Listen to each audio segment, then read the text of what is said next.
like, I think Jimmy said it, having 8 wins the last, I think everyone's a fan of each guy's, right? Some guys like Deshaun, a lot of people don't. Some guys like Shedeur, maybe some people don't. It really doesn't matter, and those guys don't care about it. Both, like I said earlier, those guys have been here working hard. All they want to do is win. Quarterbacks will play in the exhibition games. It's obviously Todd's style. Yeah. We'll see. I would say this, and we never do this, but I think the odds are for us to win 5.5 games. I'll take the over. JW said, obviously, we got to get the quarterback situation figured out. Before going further, if you're enjoying this video, don't forget to smash that subscribe button. It really helps us keep bringing you the content you love. Share this video with your friends so they don't miss out on all the drama and excitement. The Cleveland Browns owner stepped up to a podium after day 3 of training camp, and he could not even hear himself think. Not because of construction noise, not because of a technical malfunction, because thousands of fans, grown adults, little kids who have never once seen this franchise win anything that matters, were screaming one name so loud that the microphones were shaking. Shedeur, Shedeur, Shedeur, over and over again like their lives depended on it. And what did Jimmy Haslam do with all of that energy, all of that passion, all of that desperate pleading from a fan base that has been starving for a real quarterback for over a decade? He looked into the cameras and told the entire world that they would figure out the quarterback situation at some point in time. At some point in time. A franchise that has won 8 games in 2 full seasons combined just told you they are in no rush to name the most electrifying quarterback prospect they have seen in a generation as their starter.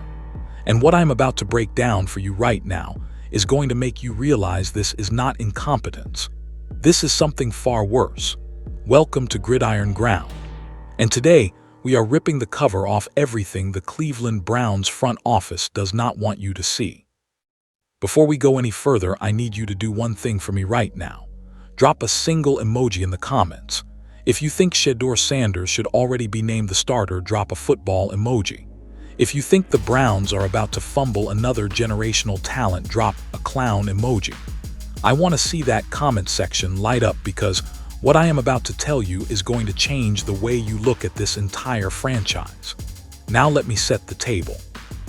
I think Jimmy said it, having 8 wins the last, look, I think everyone's a fan of each guy's, right? Some guys like Deshaun, a lot of people don't. Some guys like Shedeur, maybe some people don't. It really doesn't matter, and those guys don't care about it. Both, like I said earlier, those guys have been here working hard. All they want to do is win. Our quarterbacks will play in the exhibition games. It's obviously Todd's style. Yeah.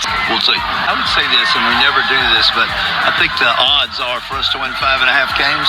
I'll take the over. JW said, obviously, we got to get the quarterback situation figured out. Picture this in your mind because I need you to feel what it was like to actually be standing on that field in Berea, Ohio. Day 3 of Cleveland Browns training camp heading into the 2026 season. The sun is beating down. The bleachers are packed. Families are out there. Dads holding their kids on their shoulders. Teenagers in brand new jerseys they probably bought the day after the draft.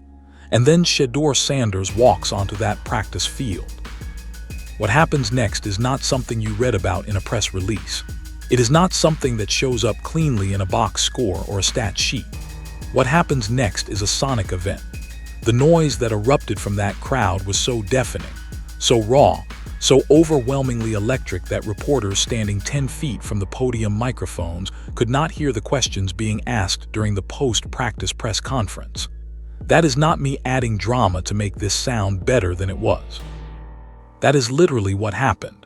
The fans of the Cleveland Browns, a fan base that has been dragged through 2 decades of heartbreak, busted draft picks, revolving door quarterbacks, and front office decisions that would get people fired from a fast food restaurant, showed up to training camp and made their voice heard in a way that nobody in that building could possibly ignore.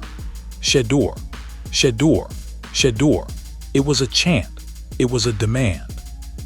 It was a fan base telling their franchise in the loudest possible terms exactly who they want leading this team into the future. And if you are watching this on Gridiron Ground for the first time, let me tell you exactly what we do here. We do not dance around the truth. We do not protect front offices.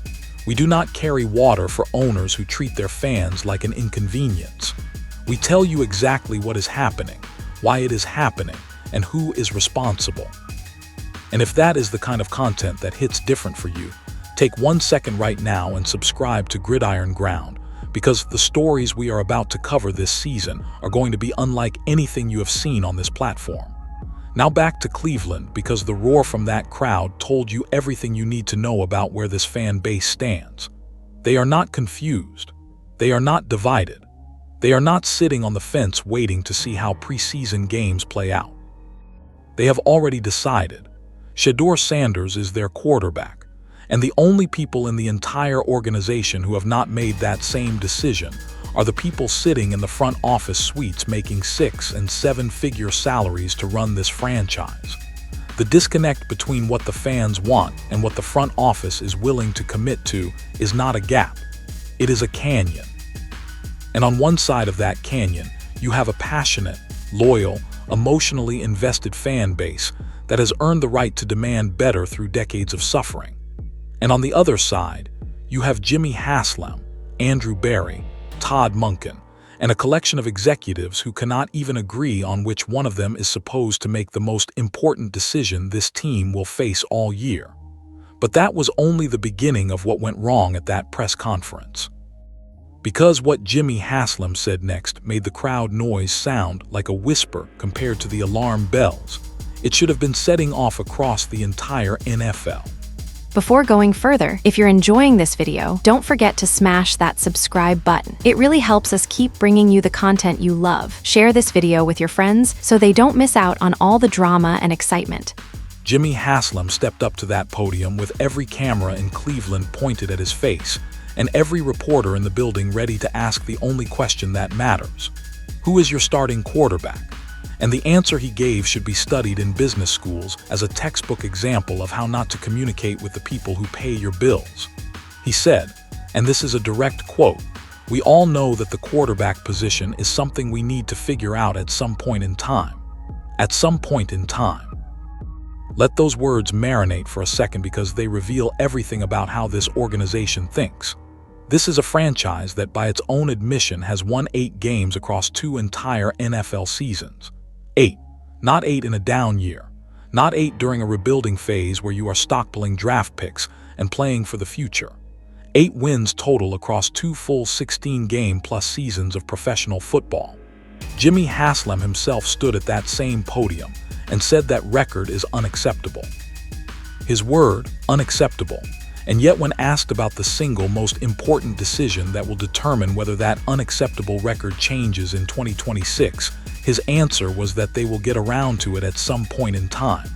Think about what that actually communicates. Not just to the fans, not just to the media. Think about what that communicates to Shedeur Sanders himself. You are a rookie quarterback. You were drafted in the first round. You have relocated your entire life to Cleveland, Ohio.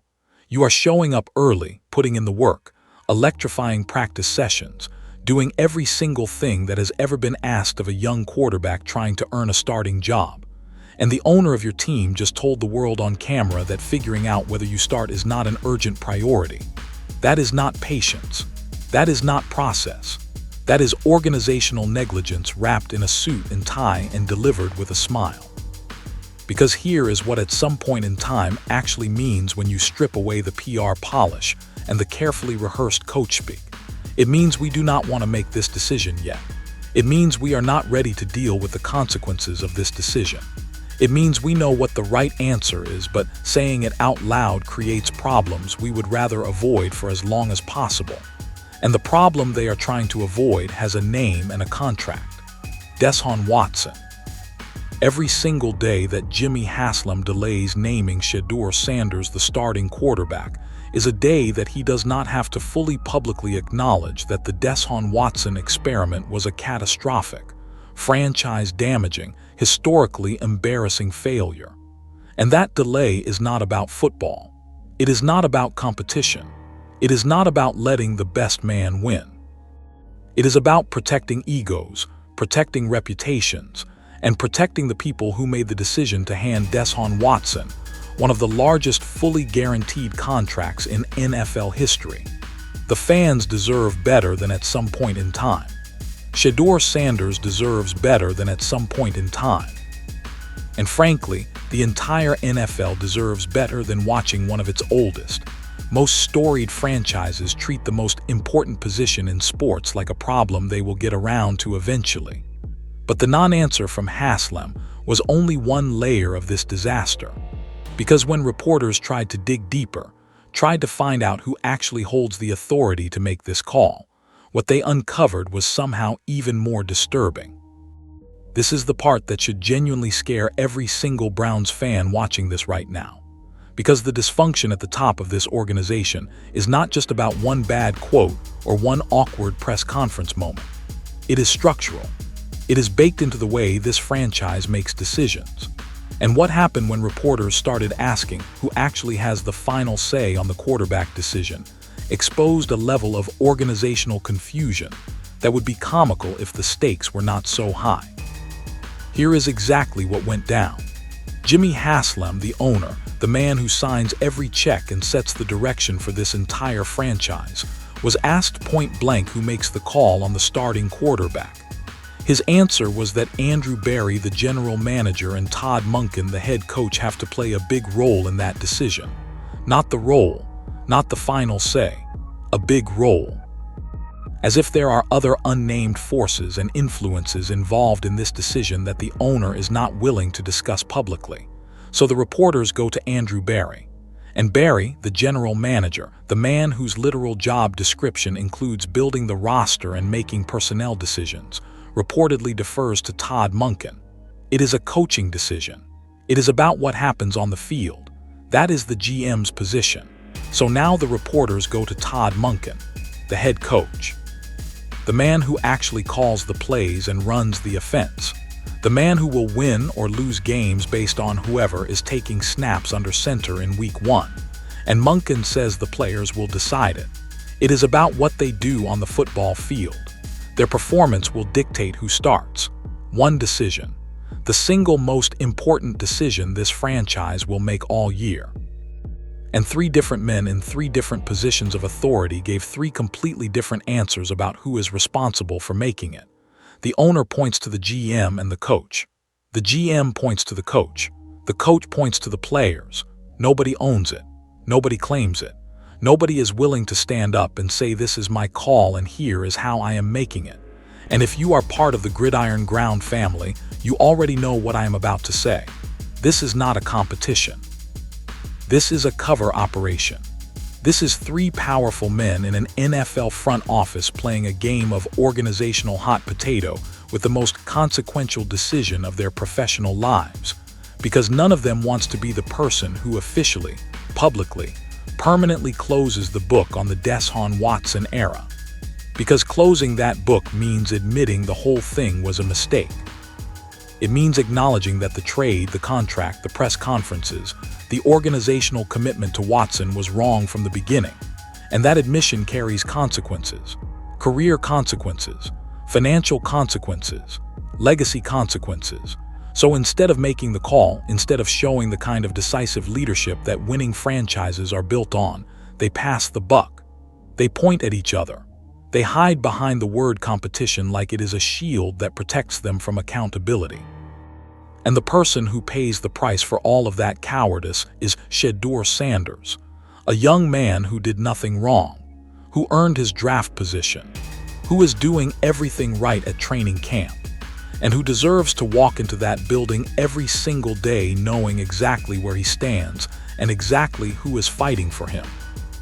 If you are not subscribed to Gridiron Ground yet, now is the time because we are going to be tracking this situation all season long, and I promise you the truth we deliver is going to be sharper, faster, and more honest than anything you will get from the mainstream NFL media. Now let me tell you about the ghost that is haunting this entire situation, because everything I just described, the vagueness, the buck passing, the organizational paralysis, all of it traces back to one single decision that this franchise made years ago. Let me be direct with you because I think the national media has been deliberately, frustratingly, almost insultingly misleading about what is actually happening in Cleveland.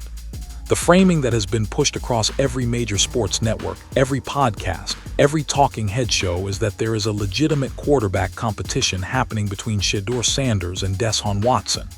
Two guys battling it out. May the best man win. Fair fight. Open competition. That framing is not just wrong. It is dishonest, and I think the people pushing it know it is dishonest. Deshaun Watson has not played meaningful football in years. That is not opinion. That is fact. He has dealt with injuries that Jimmy Haslam himself described as season-ending. Not one season-ending injury. Multiple season-ending injuries across multiple seasons. The kind of injuries that would have ended most players' careers entirely. The kind of injuries that would have prompted any rational, competently managed organization to move on and invest in the future.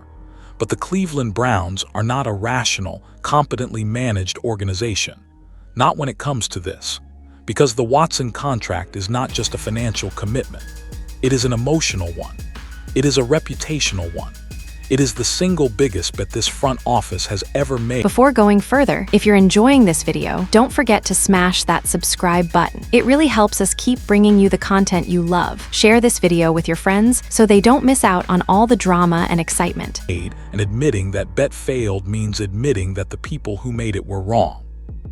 And the people who made it are still running the franchise. So what do they do instead of admitting failure? They create a competition. They manufacture a narrative that says Watson is still in the mix, still a viable option, still someone who could potentially start for this team in 2026. And the evidence they use to support that narrative is laughable. Jimmy Haslam literally praised Watson for coming back from his injuries, for showing up to practice, for putting in off-season work. That is the bar. That is what the owner of an NFL franchise is publicly celebrating as justification for keeping this competition open. He showed up. He came back from injuries. He is putting in the work. Meanwhile, Shedeur Sanders is out there lighting up training camp sessions, making throws that have coaches turning to each other with raised eyebrows, generating the kind of fan energy that this franchise has not seen in a generation. And somehow that is being treated as equivalent to Watson being physically present. That is not a competition. That is a front office using the language of competition to buy time, to delay the inevitable, to protect the egos of the people who created this mess in the first place. The Watson contract was a catastrophically bad decision. Everyone in the NFL knows it. Every analyst who has looked at the numbers knows it. Every fan in Cleveland who watched Watson stumble through injury after injury while the losses piled up knows it. The only people who cannot bring themselves to say it out loud are the people who made the decision. And those same people are now asking Shedeur Sanders to compete against the consequences of their failure. That is not fair to Shedeur. It is not fair to the fans. And honestly, it is not even fair to Watson himself, who deserves to know where he stands instead of being used as a front office prop to delay an announcement that everyone in the building knows is coming. But what Jimmy Haslam said next about the fans, about their voice, about their overwhelming preference for Shedeur, that is where this whole thing crossed a line that I do not think this franchise can walk back. I want you to hear these words, and I want you to really let them sink in, because what I am about to tell you is not a rumor. It is not speculation. It is not me twisting someone's words to manufacture outrage. This came directly from the mouth of Jimmy Haslam, owner of the Cleveland Browns, at an official post-practice press conference with cameras rolling and reporters listening. A reporter asked Haslam about the obvious elephant in the room. The fact that one quarterback in this so-called competition is wildly, overwhelmingly, unmistakably popular with the fan base and the other is not. And Jimmy Haslam's response was this: some guys like Deshaun, a lot of people don't. Some guys like Shedeur, maybe some people don't. It really doesn't matter. It really doesn't matter. I need every single Browns fan watching this to understand what the owner of your team just told you. Your passion does not matter. Your preference does not matter. The fact that you showed up to training camp with your kids, screaming Shedeur's name so loudly that the microphones were rattling, that does not matter. The fact that you have stuck with this franchise through 2 decades of misery, through the Watson disaster, through 8 wins in 2 years of professional football, through every single broken promise and botched rebuild this organization has put you through, none of that matters. Because Jimmy Haslam just told you on camera that what the fans think about who should start at quarterback for the Cleveland Browns is irrelevant to the decision-making process. Now I know there are people watching this who will say that an owner should not make football decisions based on fan noise. And in a vacuum, that is a fair point. You do not want owners overriding coaches and GMs based on what the crowd is chanting. But that is not what is happening here. What is happening here is that the fan base, the coaching staff, the talent evaluators, the people who watch practice every single day, and frankly anyone with functioning eyes who has seen Shedeur Sanders throw a football, are all arriving at the same conclusion. And the only people who are not arriving at that conclusion are the people who have a vested personal interest in pretending the Watson experiment was not a failure. The fans are not being irrational. They are not being impatient. They are not being driven by hype or social media clout. They are watching training camp with their own eyes, and they are seeing what everyone else is seeing. Shedeur Sanders is the better quarterback. He is the future of this franchise. And the competition is not close. When Jimmy Haslam says it really doesn't matter, he is not making a principled stand about the separation between fan opinion and football operations. He is telling a desperate, loyal, emotionally invested fan base to sit down and shut up while the front office protects its own failed decisions at the expense of the franchise's future. And here is what makes that statement even more damaging. The Cleveland Browns are a franchise that survives on fan loyalty. They are not a glamour market. They are not Los Angeles or New York or Miami, where the stadium fills up regardless of the product on the field. Cleveland fills that stadium because the fans believe, because the fans care, because generation after generation of families in Northeast Ohio passed down their love for this team like a family heirloom. And Jimmy Haslam just looked at that generational loyalty, that bone-deep emotional investment, and said it really doesn't matter. If I were a Browns season ticket holder watching this, I would be sick to my stomach. Not because my team is bad. Browns fans are used to bad. But because the owner of my team just told me that my voice, my money, my loyalty, my decades of patience and suffering are irrelevant to the way he runs this franchise. That is not just a bad quote. That is a betrayal of the relationship between a franchise and its fan base. And if the Browns front office thinks that kind of statement does not have consequences, they are even more disconnected from reality than I thought.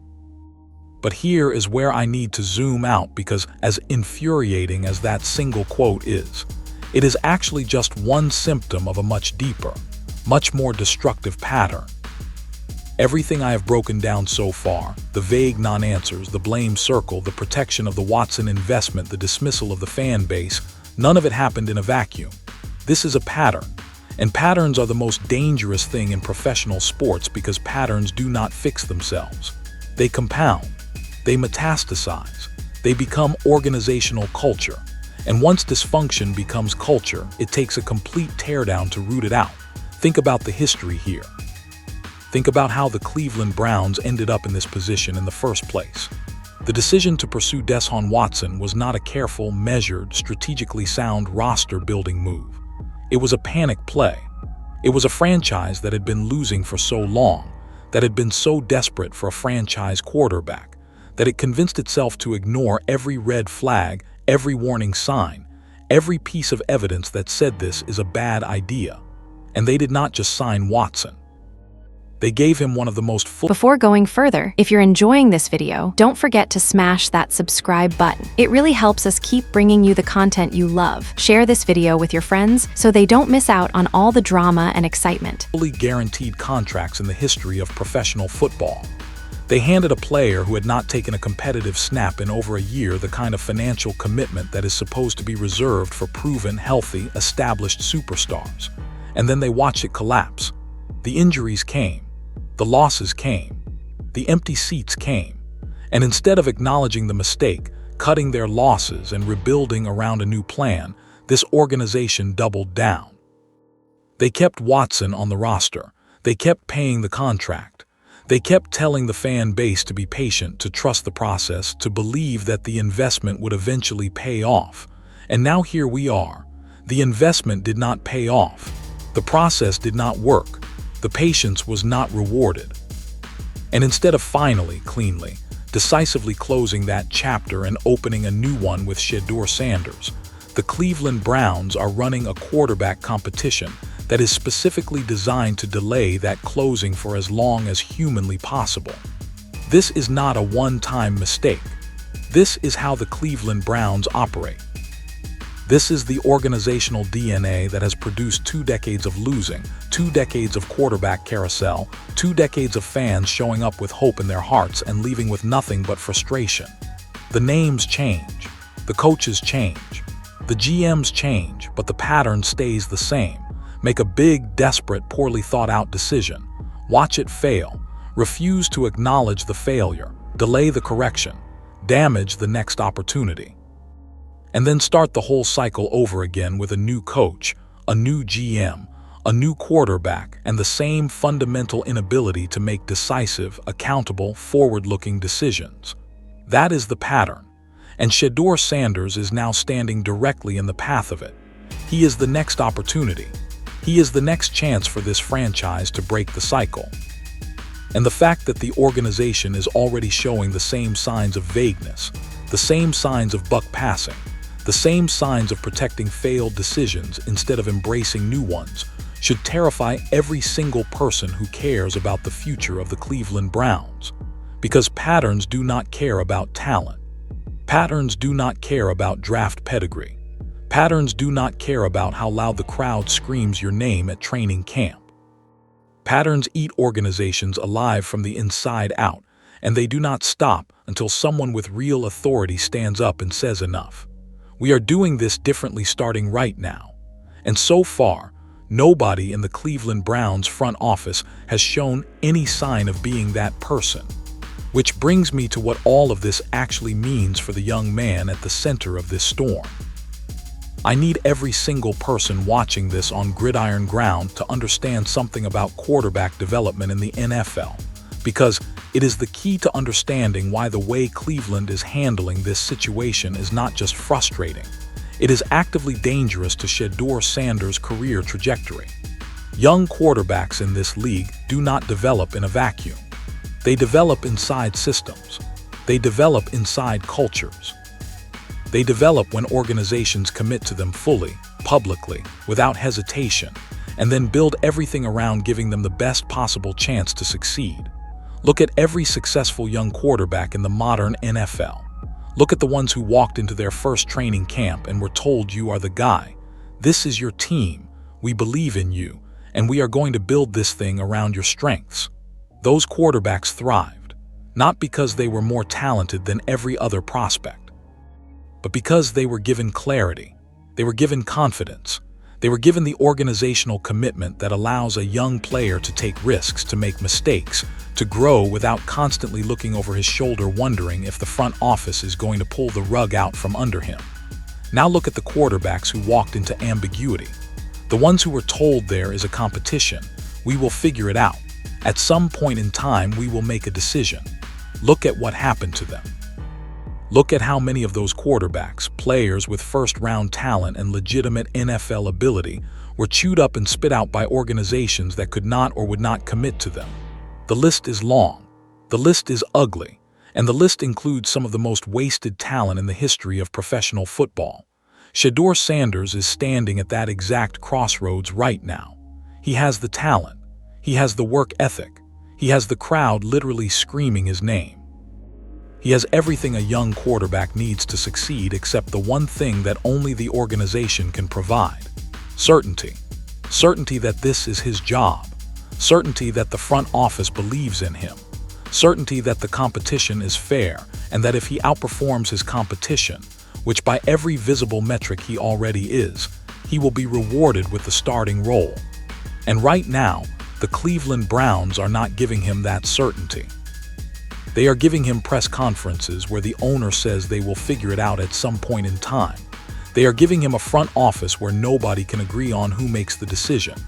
They are giving him a competition against a player whose primary qualification is that he managed to show up to practice. That is not development. That is sabotage. Maybe not intentional sabotage. Maybe not malicious sabotage. but the effect is the same.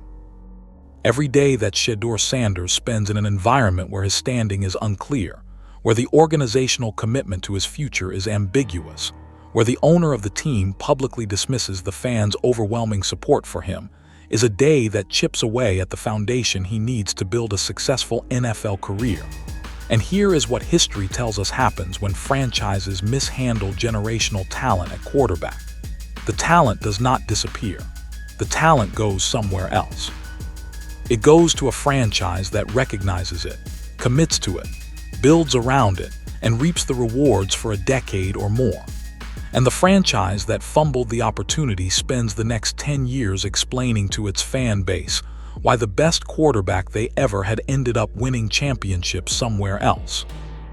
If you are watching this and you do not want that to happen to the Cleveland Browns, if you do not want to see Shedeur Sanders become the next great what, if in a franchise full of what-ifs, then subscribe to Gridiron Ground right now. Hit that bell, because we are going to hold this front office accountable every single week, and we are not going to stop until Shedeur Sanders gets the fair shot he has earned. Now let me tell you exactly what I think happens next, because this situation is heading toward a collision that nobody in the Browns front office is prepared for. I'm going to make 3 concrete predictions right now, and I want you to screenshot this video, save this moment, and come back to me at the end of the 2026 season so we can see exactly how many of these I got right. Prediction number 1. Shedeur Sanders wins this starting job, not because Jimmy Haslam has some moment of clarity and makes a bold announcement, not because Andrew Berea finally stands up and takes ownership of the decision. Shedeur wins it because the talent gap between him and Deshaun Watson is so enormous, so undeniable, so visible to every single coach and evaluator on that practice field that the competition resolves itself through sheer, unavoidable merit. Todd Monken said the players will decide it based on what they do on the field. And what Shedeur Sanders is doing on the field is making it impossible for even the most stubborn, most ego-driven, most sunk-cost-addicted front office in the NFL to justify keeping him on the bench. Prediction number 2. Every single day that the Browns delay naming Shedeur the starter costs this franchise something it cannot get back: fan trust, media goodwill, organizational credibility, Shedeur's developmental runway. The clock is not ticking for Shedeur Sanders. He is 22 years old with a rocket arm and a crowd that worships him. The clock is ticking for Jimmy Haslam. The clock is ticking for Andrew Berea. The clock is ticking for Todd Monken. And every press conference where they dodge the question, every non-answer about at some point in time, every rehearsed line about everyone being a fan of each guy moves that clock one tick closer to midnight. Prediction number 3. If Deshaun Watson starts a single regular season game for the Cleveland Browns in 2026 over Shedeur Sanders, the backlash will be immediate, overwhelming, and economically devastating. Ticket sales will crater. Merchandise revenue will plummet. The national media narrative will shift from Cleveland has an exciting young quarterback to Cleveland is the most dysfunctional franchise in professional football. And the front office will be forced to reverse course within weeks, making the whole exercise pointless and the organizational damage permanent. The fans have already decided. The training camp crowd made that crystal clear. You cannot ignore that level of passion and expect silence in return.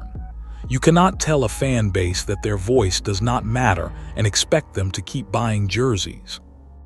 You cannot draft the most electrifying young quarterback in a generation, watch him set your practice field on fire, and then bench him for a player whose biggest accomplishment in 2 years is staying healthy enough to participate in drills.